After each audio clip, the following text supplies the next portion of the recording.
ရေဒီစာမေးလျှောက်ခြင်းပြုပါဗျာတိုင်းရင်းသားတော်တော်များများကဗမာလူမျိုးဆိုရင်လူမျိုးရေးခွဲခြားနေကြပါတယ်ဗျာဒါနဲ့ပတ်သက်ပြီးဆရာတော်ဘုရားရဲ့သုံးမလမ်းညွှန်မှုတပည့်တော်တို့နာယူလိုပါတယ်ဗျာအမှားပိုင်တီးခံခွင့်လို့ပါဗျာဥတ္တမလေးဗျာအေးဒါလည်းနော်တိုင်းရင်းသားတော်တော်များများကဗမာလူမျိုးဆိုရင်ခွဲခြားတယ်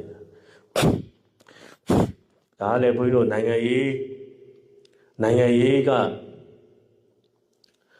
ငံရေးရဲ့လက်ွက်တွေအကြောင်းပုံများပါတယ်ထပ်ပြောရင်တော့ဘုန်းတို့ကဒါကိုလိုနီနိုင်ငံတွေဖြစ်ကြတော့လေကိုလိုနီနယ်ချက်ခံတဲ့နိုင်ငံအများစုကဒီလိုပဲဒါမြန်မာပြည်လွတ်လပ်ရေးပြီးတော့လေတောင်တန်းနဲ့မြေပြန့်တော့ခွဲခြားပြီးပေးခြင်းသေးတာလေအခုလေဒီမှာအိန္ဒိယတို့ဒါပါကစ္စတန်တို့ဆိုတာလေအစဟိုလိုတနိုင်ငံတွေပဲလ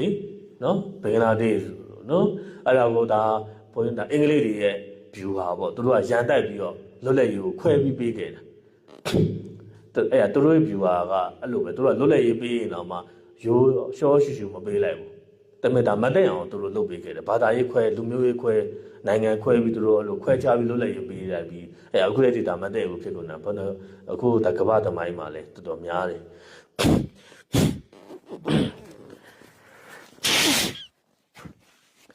အဲ့ဒါတခုနောက်တစ်ခုကဘုန်းကြီးတို့ဒါဗမာတွေကလည်းတချို့ဗမာတွေကစိုးတဲ့ဗမာတွေများတော့အဲ့ဒီဗမာစိုးတဲ့သူတွေကြောင့်တချို့တိုင်းသားတွေကလည်းတိုင်းသားများစုကလည်းရိုးတာများတယ်ရိုးလုံးတော့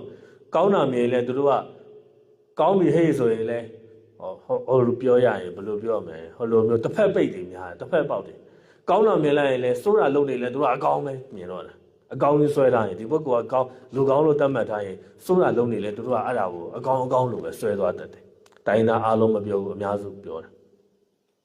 ာစိုးရမြင်လိုက်တယ်ဆိုရင်လေဒီပုဂ္ဂိုလ်ကအနောက်တစ်ချက်အကောင်းပြန်လုပ်လဲသူကအကောင်းမမြင်တော့ဘူးစိုးဆိုပြီးတော့ဒီပုဂ္ဂိုလ်ကလူဆိုးဆိုပြီးဆွဲထားလိုက်တယ်အမှန်လူဆိုတာကအမြဲတမ်းလည်းမကောင်းနိုင်တယ်လို့အမြဲတမ်းလည်းမစိုးနိုင်ဘူးနော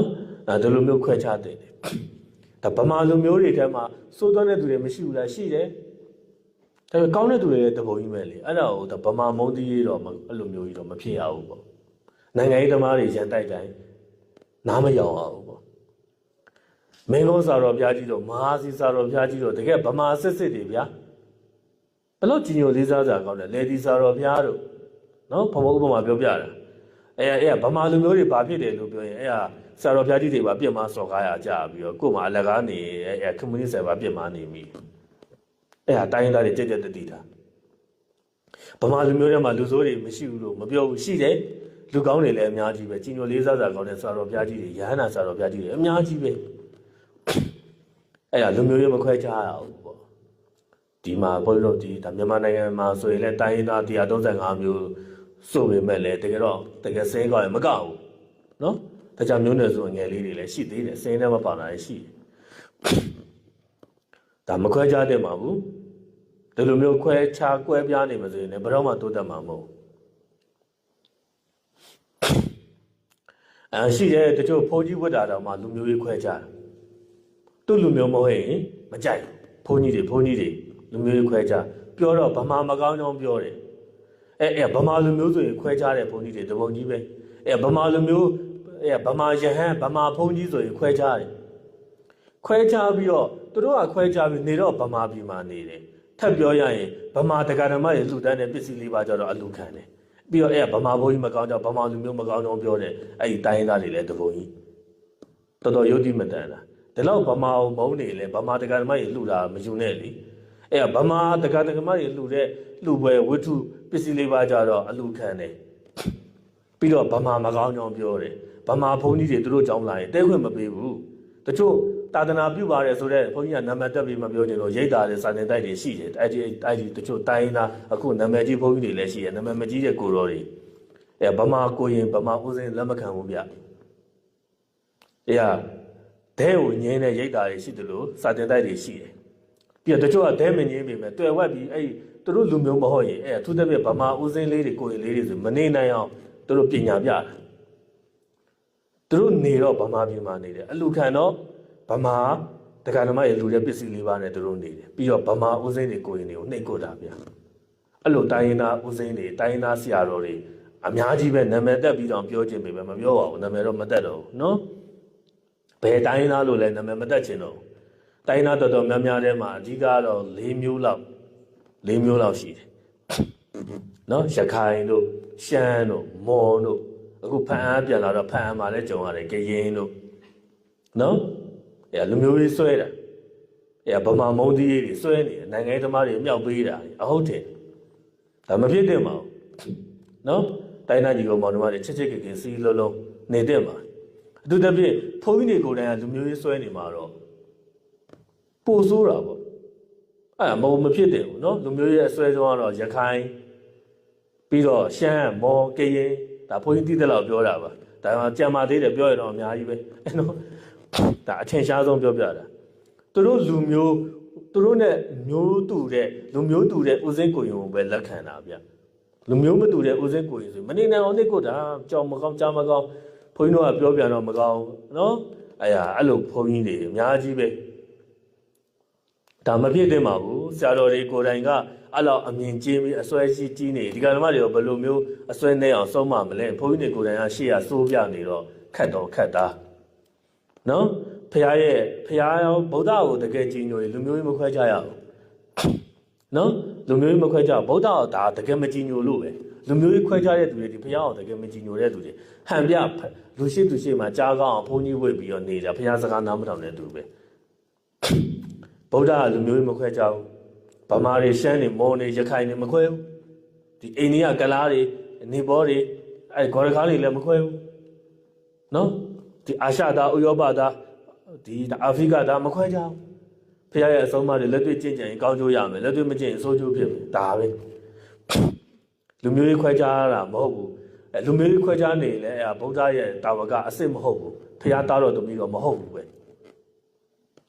ဟုတ်ပြီလားနော်အဲ့ဒါကြက်တတိထားစေခြင်းနဲ့ဘုန်းကြီးတို့ဗမာတွေထဲမှာကောင်းတဲ့ဗမာတွေအများကြီးပါတိုင်းသားတွေတော့ဘယ်လောက်ယူသားတယ်တိုင်းသားလည်းယူသားမှာမဟုတ်ပဲနဲ့တိုင်းသားတွေထဲမှာကောက်ကျစ်တဲ့တိုင်းသားတွေတပုံကြီးပဲအဲ့လိုပြောကြစတဲ့ဆိုရင်မွန်တွေထဲမှာလည်းကောက်ကျစ်တဲ့သူတွေတပုံကြီးရှမ်းတွေထဲမှာတိုင်းသားတိုင်းမှာရှိတယ်ရခိုင်တွေထဲမှာလည်းရှိတာအဲ့ဒါဆိုတဲ့သူရှိတယ်မင်းတို့ရခိုင်တွေမကောင်းဘူးမင်းတို့ရှမ်းတွေမကောင်းဘူးပြောရင်ဘယ်သူမှမကြိုက်ဘူးရှမ်းတွေလည်းကြိုက်မှာမဟုတ်ရခိုင်လည်းကြိုက်မှာမဟုတ်အဲ့လိုပဲဗမာတွေထဲမှာကောင်းတဲ့သူတွေတပုံကြီးကိုစိုးတဲ့ဗမာတွေမြင်လိုက်မင်းတို့ဗမာတွေမကောင်းဘူးဗမာဘာဖြစ်တယ်ပြောတော့ကိုပြောလိုက်တာရိုးရိုးပဲကိုပြောလိုက်တဲ့စကားဒီခင်မွန်းကြီး10ပါးပြစ်မှားသူလို့ဖြစ်သွားလေဒီစာတော်ဘုရားကြီးလည်းဗမာစစ်စစ်ပဲဟုတ်ပြီလားမဟာစီစာတော်ဘုရားဗမာစစ်စစ်တွေအညာသားဆရာတော်ကြီးတွေပြောရရင်စောလုံးစာတော်ဘုရားအညာသားရဟန္တာကြီးတွေဗျအဲ့ဒါမလို့ဗမာတွေဘာဖြစ်တယ်တချို့ဗမာတွေဆဲတယ်ဆိုအဲ့ဆရာတော်ကြီးပါဆဲသူလို့ဖြစ်သွားကိုပြောလိုက်တဲ့စကားဘယ်ရောက်လို့ရောက်မှမသိဘူးနော်တိုင်းသားတွေကြက်ကြက်တတိတာလူမျိုးရေးခွဲခြားတာကောင်းတယ်ထင်မနေနဲ့အဲ့ဟာကောင်းကျိုးတစ်ခုမှမရှိဘူးအဲ့လိုမျိုးခွဲခြားနေလဲဘယ်တော့မှလည်းတိုးတက်မှာမဟုတ်ဘူး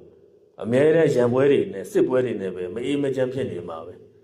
ဖခင်ရဲ့အဆုံးအမကိုလိုက်နာတယ်ဗုဒ္ဓရဲ့အရေးအောင်မှာအားလုံးကသူအကုန်လုံးတသွေးတဲ့တသားတဲ့တရားနဲ့ပဲဖြစ်တယ်ဟုတ်ပြီနော်အဲ့ဒါဗမာတွေကလည်းတိုင်းသားတွေဆိုရင်နော်ဘုန်းတော်ဗမာအများစုကတိုင်းသားတွေကိုချစ်ပါတယ်စကားလေးတွေဝဲမပိကလာပိကလာစကားတန်ဝဲလေးတွေနဲ့ပြောရင်ကိုချစ်နေတာအဲ့ဒါဗမာအစဲခံရတော့လဲဗမာအဲ့လိုပြောတော့ဘုန်းကြီးကဗမာစစ်စစ်မလို့ဗမာဘက်ကကာကွယ်ပြီးပြောနေရလားမထင်နဲ့ဘုန်းကြီးလည်းဗမာမစစ်ဘူးနော်ဘုန်းကြီးအဖိုးကရှမ်းနော်ဘုန်းဘုန်းကဗမာတွေးများပြီမဲ့ရှမ်းလဲနည်းနည်းဆက်တာပဲဒါပေမဲ့လည်းအဲ့ဒီဘုန်းကြီးကောင်းတယ်မရှိဘူးရှမ်းနေဗမာရင်မရှိဘူးနော်အကုန်လုံးကကိုယ့်လူမျိုးပဲချစ်တယ်နော်တိုင်းသားမှန်တယ်များချစ်တယ်စကားတန်ဝဲလေးနဲ့စကားပြောရင်ကိုချစ်တယ်ဗမာချင်းချင်းလည်းချစ်တယ်တိုင်းသားတွေလည်းချစ်ပါဘုန်းကြီးတို့ဗမာတွေကလည်းတိုင်းသားဦးစင်းလေးတွေကိုရင်လေးတွေဆရာတော်တွေစကားတန်လေးတွေဝဲလေးနဲ့ပြောရင်ကြီးညိုနေတာဒါပစ္စည်းလေးပါလှူဒန်းနေတာအဲ့ဒီတိုင်းသားတွေစစ်ဖြစ်တဲ့နေရာအဲ့ဒီတိုင်းသားတွေဆိုလည်းဗမာတွေကပဲပစ္စည်းလေးပါလှူဒန်းနည်းနည်းလေးကျမ်းမာလာတယ်တချို့မှဦးစင်းလေးတွေကိုရင်လေးတွေအရွယ်ရောက်တော့လူထွက်ပြီးဗမာမကောင်းကြောင်းပြောတယ်သူတို့ကြီးပြင်းခဲ့တာကဗမာပြည်မှာဗမာတက္ကသမားတွေလှူဒန်းတဲ့ပစ္စည်းလေးပါတုံးဆွဲပြီးတော့အဲ့ပလောင်တွေရှမ်းတွေတချို့တိုင်းသားတွေအဲ့ရခိုင်တွေတိုင်းသားတွေအဲ့သူပြီးတော့တချို့ကဗမာပြည်မှာလာနေတယ်ကြီးအောင်နော်နည်းနည်းလေးလဲလဲဝဲဖြစ်လာတော့လူထွက်လက်နက်ကင်ပြီးဗမာမကောင်းကြောင်းပြောတယ်